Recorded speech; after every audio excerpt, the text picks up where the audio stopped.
Saya langsung menjawab, siap, saya bergabung. Waktu saya bergabung, banyak pendukung saya yang agak kecewa.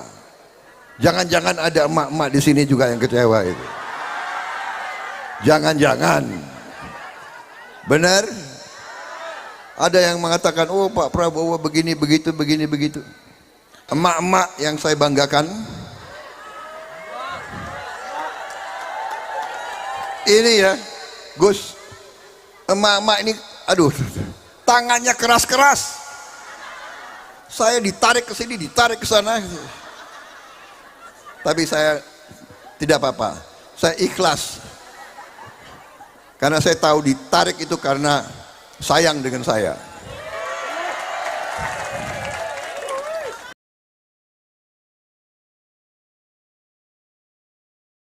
Assalamualaikum warahmatullahi wabarakatuh. Waalaikumsalam.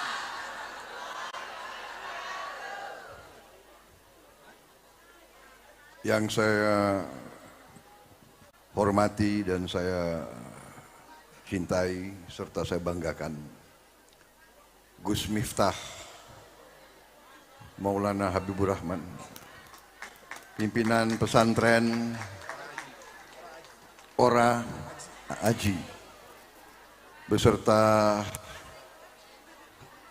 ibu semua pimpinan pengasuh Pondok Pesantren Ora Aji di Kabupaten Sleman, Yogyakarta. Ibu-ibu sekalian yang saya hormati dan saya muliakan, seluruh hadirin, bapak-bapak, ibu-ibu, adik-adik sekalian yang saya hormati dan saya banggakan. Marilah kita tak henti-hentinya memanjatkan puji syukur kehadirat Allah Subhanahu wa taala.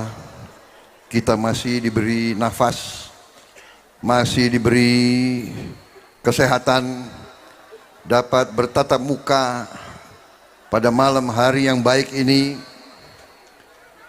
di tempat yang mulia ini, dan kita berada dalam keadaan sehat walafiat,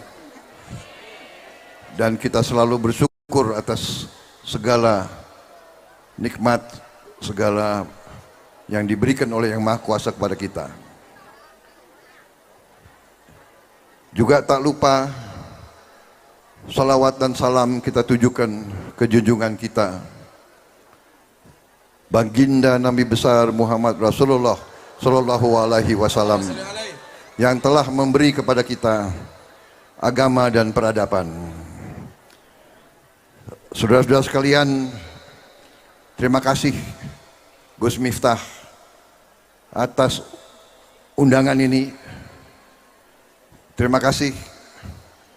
Saya juga mau minta maaf, baru sekarang saya datang ke pesantren ini.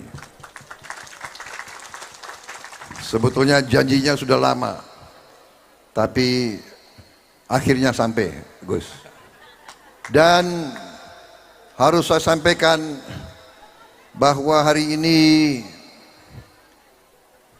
sebenarnya saya tadinya cukup lelah karena beberapa jam ada acara dengan belasan ribu purnawirawan, mantan panglima saya, mantan komandan saya, mantan anak buah saya, mantan rekan-rekan saya. Lelah, tetapi begitu masuk ke sini kok rasanya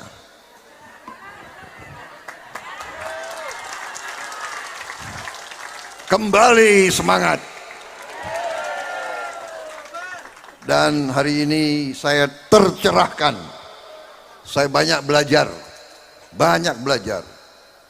Saya melihat bagaimana indahnya bangsa kita, bagaimana mulianya pemimpin-pemimpin agama kita, bagaimana coba di tempat yang baik ada kiai, ada pimpinan pondok pesantren, tapi mengundang dan bersahabat dengan pendeta Nasrani, pendeta Kristen, dan bisa saling bercanda, saling mesra. Inilah Indonesia. Bhinneka Tunggal Ika, berbeda tapi satu. Luar biasa. Saya bersyukur. Saya terima kasih, Gus. Saya terima kasih Bapak Pendeta. Jadi ini juga membuat saya tambah semangat, kalau semangat berarti kita tambah muda. Jangan ditanya usia saya berapa.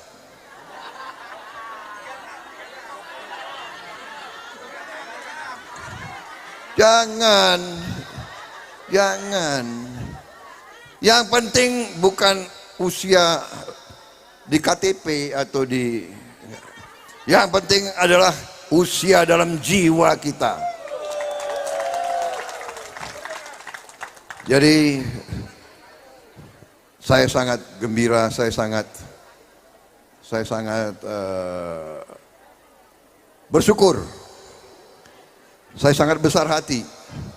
Kalau begini terus, kalau begini di mana-mana, kita percaya dan kita yakin negara kita akan bangkit menjadi negara yang sangat hebat, saudara-saudara. Saudara-saudara sekalian, saya ini sekarang adalah Menteri Pertahanan Republik Indonesia.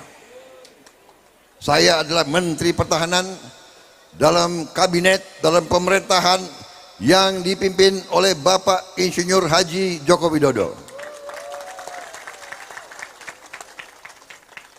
Dan sekarang saya jadi anak buahnya Pak Jokowi.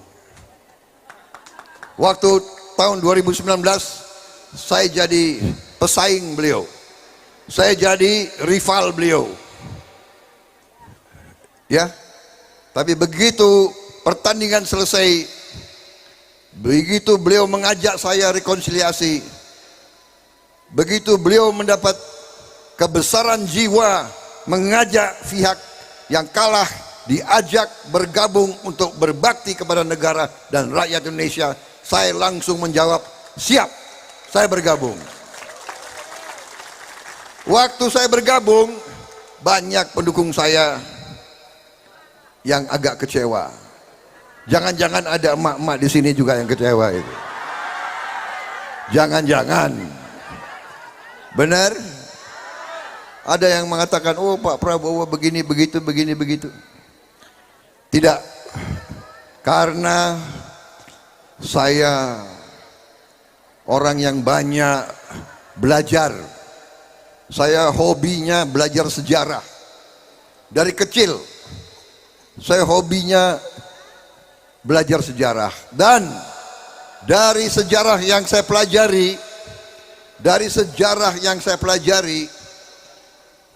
negara-negara di mana para pemimpinnya tidak bisa kerjasama, di mana para pemimpinnya hanya memikirkan diri sendiri dan golongannya, di mana para pemimpinnya egois, negara itu berantakan. Negara itu berantakan. Tapi di mana ada negara yang para pemimpinnya bisa bersatu, bisa kerjasama, bisa saling menyadari, berbakti untuk rakyatnya, negara itu bangkit menjadi negara yang hebat, negara yang makmur. Karena itu saya bersyukur diberi kesempatan, dan semakin saya sadari bahwa pangkat jabatan itu amanah yang kita pikul. Jabatan, pangkat kekuasaan itu semuanya harus kita minta izin dari Yang Maha Kuasa dan dari rakyat kita semua. Kekuasaan berasal dari yang di atas dan dari rakyat kita semuanya. Jadi saudara-saudara, kalau saya masih mau berjuang, kalau saya masih mau berbakti, itu semata-mata karena saya ingin memberi apa yang saya miliki, pikiran, tenaga, pengalaman, pemahaman kepada kepentingan seluruh rakyat dan seluruh bangsa Indonesia. Dan saya yakini dan saya laksanakan bahwa saya bisa dan akan dan siap bekerja sama dengan siapapun, saudara-saudara sekalian.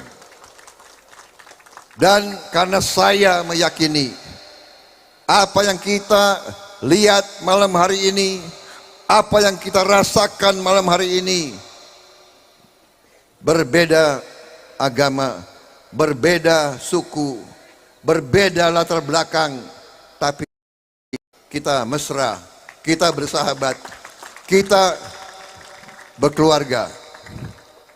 Kalau bahasa orang Minahasa, torang semua basudara, kita semua bersaudara, ya. Jadi kelemahan bangsa Indonesia dari dulu ratusan tahun adalah kita sering, pemimpin-pemimpin kita sering bisa mudah diadu, ya. Selalu kita dikacaukan, padahal ternyata kita punya semua keinginan yang sama. Semua ibu-ibu, bapak-bapak, semua keinginan sama. Ibu-ibu hanya memikirkan kebaikan masa depan anak-anak ibu-ibu semua. Benar? Tidak ada seorang ibu yang tidak memikirkan kebaikan anak dan suami dan keluarganya. Ibu-ibu hanya ingin yang terbaik untuk anak-anak. Dan itulah kita semua juga ingin yang terbaik untuk anak-anak kita, untuk lingkungan kita. Karena itu saya dulu katakan kepada semua pendukung-pendukung saya, Prabowo Subianto tidak mau jadi pemimpin di atas perpecahan bangsa. Tidak mau dan jangan berharap saya mau ikut-ikut dalam hal-hal yang bisa memecah bangsa. Lebih baik saya tidak usah jadi apa-apa. Lebih baik saya tidak mendapat apa-apa daripada bangsa ini ribut dan pecah. Kita harus bersatu dan saya akan bekerja dengan seluruh tenaga saya untuk menjaga persatuan dan kesatuan bangsa Indonesia. Saudara-saudara, ini memang tidak boleh kita terlalu banyak bicara politik. Ya? Tidak boleh. Tapi kalau kita sama sekali tidak singgung politik, padahal ini sudah suasananya politik, berarti seorang pemimpin juga lalai, teledor. Karena itu saya memberanikan diri, saya bicara sedikit tentang politik. Ibu-ibu sekalian, emak-emak yang saya banggakan, ini ya Gus, emak-emak ini, aduh, tangannya keras-keras. Saya ditarik ke sini, ditarik ke sana. Tapi saya tidak apa-apa. Saya ikhlas. Karena saya tahu ditarik itu karena sayang dengan saya. Saudara-saudara sekalian, saya singgung sedikit supaya kita sejuk dan tenang, ya. Sebentar lagi ini musim politik karena awal 2024 kita akan mengadakan hajat konstitusional. Kita akan melaksanakan tugas kenegaraan. Semuanya kita punya tanggung jawab. Kita akan melakukan pemilihan umum, pemilihan presiden dan wakil-wakil rakyat, ya. Untuk presiden kira-kira sekarang sudah muncul ya 3 nama kan, kira-kira gitu ya. Ada Mas Ganjar Pranowo, ada Mas Anies Baswedan, ada saya sendiri, ya. Saudara-saudara, kita santai-santai saja, saudara-saudara. Karena saya tahu, saya kenal Mas Ganjar, saya kenal Mas Anies, kita sama-sama cinta bangsa Indonesia. Kita sama-sama cinta rakyat Indonesia. Kita sama-sama ingin berbuat yang terbaik untuk bangsa Indonesia. Jadi tidak usah terlalu tegang-tegangan. Kita baik-baik aja. Kita akan bersaing dengan kebaikan. Kita akan bersaing dengan gagasan. Kita akan bersaing dengan santun. Kita akan bersaing dengan pemikiran, dengan program. Siapa yang punya program untuk rakyat? Kita lihat Pak Jokowi berhasil. Untung saya masuk pemerintahnya Pak Jokowi, iya kan? Berarti pilihan saya benar waktu saya bergabung, iya kan? Kalau saya bergabung ternyata Pak Jokowi tidak berhasil, ya rugi. Ternyata beliau berhasil, yang beruntung siapa? Saya ikut beruntung. Kalau beliau berhasil, menterinya ikut berhasil juga dong, iya kan? Apalagi Menteri Pertahanan, kan begitu, saudara. Jadi kalau beliau dalam survei ratingnya naik, ya Menteri Pertahanan Prabowo Subianto ikut naik juga, begitu. Kira-kira begitu. Jadi saya kira itu saja yang ingin saya sampaikan, ya. Lanjut.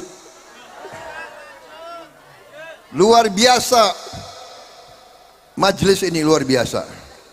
Kalau biasa saya di tentara dulu, kalau penceramah terlalu lama resah, iya, audience resah. Kemudian di belakang ada yang teriak-teriak, pas gitu. Untung di sini nggak ada yang teriak pas. Maksudnya pas waktunya Pak, gitu loh. Sudah Pak, jangan terlalu banyak apa? Omon-omon. Itu orang Indonesia Timur itu. Omon-omon. Dia bilang orang Indonesia Timur, ya, bilang apalagi itu kaset lama, dorang putar lagi, dia bilang.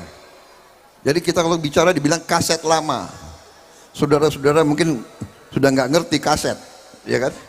Dulu kita masih pakai kaset. Jadi saudara-saudara, intinya ingin saya sampaikan, terima kasih Gus Miftah, saya diundang. Terima kasih saya diberi pencerahan, saya sejuk rasanya, saya tenang rasanya, saya semakin semangat rasanya, saya semakin yakin kita benar, kita berada di jalan yang benar. Saudara-saudara sekalian, saudara-saudara sekalian, angka-angka menunjukkan kebaikan semua. Alhamdulillah, karena kita punya pemimpin-pemimpin kemarin ini kompak, sampai sekarang kita menghadapi bahaya yang sangat besar, yaitu pandemi COVID-19 yang mengancam seluruh dunia, yang menghentikan ekonomi seluruh dunia. Alhamdulillah, bangsa Indonesia bisa mengatasi COVID-19 dengan baik, dan sampai sekarang kita pulih kembali, kita bangkit kembali, dan ekonomi kita tidak hancur seperti negara-negara lain, saudara sekalian. Saya punya kawan di Jerman. Dia mengatakan harga BBM di Jerman, harga listrik di Jerman naiknya 200%. 200% naiknya. Bayangkan, kita bersyukur di Indonesia ini masih bisa rakyat kita dilindungi, dibantu. Dan semua indikator menunjukkan bahwa masa depan kita gemilang. Kita punya kekayaan yang luar biasa. Presiden Joko Widodo memimpin sekarang kebijakan hilirisasi bahan-bahan kekayaan alam kita.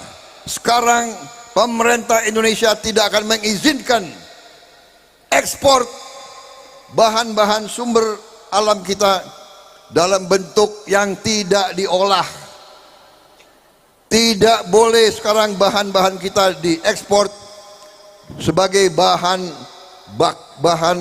tidak diolah. Harus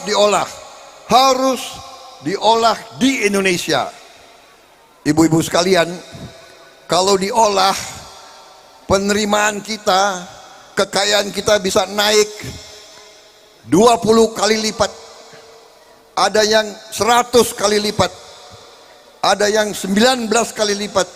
Semua kekayaan kita akan naik karena program hilirisasi kita.